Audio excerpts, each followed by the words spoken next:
Welcome to NCDOT Now. I'm Chris Mulder. And I'm Mike Charbonneau. Good news for Triangle commuters as we expand a public transit program. That's right, the state's first Bus on Shoulder System program is now expanding into Wake County.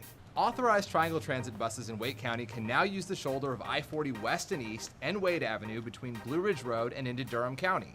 The goal of the program is more predictable and reliable transit times and fewer missed connections, making it a little easier for bus riders to get to work. The BOSS program began in Durham County in 2012. For a complete list of all Triangle Transit routes, log on to NCDOT.gov and visit our transit section. Summer might be winding down, but the Governor's Highway Safety Program is ramping up its efforts to catch drunk drivers. The Labor Day Booze It and Lose It campaign kicked off last week with an event in Greensboro. This time around, NCDOT is reaching out through a new public service announcement aimed at drivers ages 18 to 34. In 2012, there were 11,000 alcohol-related crashes in North Carolina. More than half of those involved drivers in that age group. The purpose of it is not to write tickets. A lot of people think that's what this is all about. We've got plenty to do. We don't need that extra work. But what we're trying to do is trying to save lives. Just remember, when you're at a club or you're at home drinking or partying, just remember we're out there. You can show your support for the campaign via social media by using the hashtags #DumbIdea and #NotFunny when reminding your friends and followers that driving drunk is never a good idea. The Booze It and Lose It campaign runs through September 2nd. Community members and leaders recently gathered at the New River in Jacksonville to open the new Buddy Phillips Bridge. The bridge was originally built in 1943, and crews just completed a much-needed $12 million replacement project earlier this month.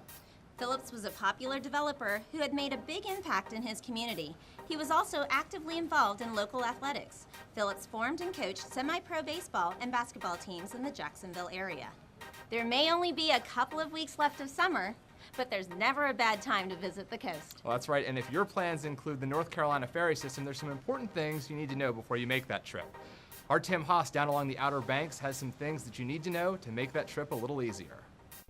Here at the Hatteras Island Ferry Terminal, the peak season is starting to wind down, but there's still plenty of time to get in some summer sun or some fall fishing, and the North Carolina Ferry Division is ready to take you there.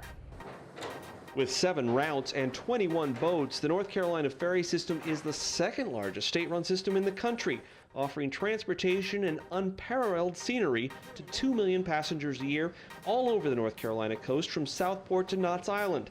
Of course, the most popular route in the summer season is this free 20-minute ferry ride between Hatteras and Ocracoke Islands, which can get busy at times.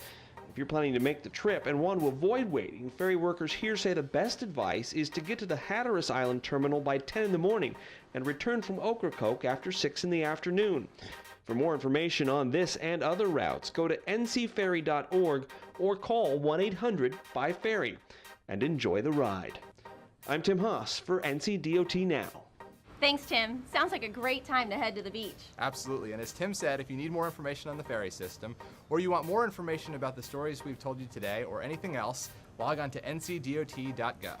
That's going to do it for this edition of NCDOT Now. We'll see you next time.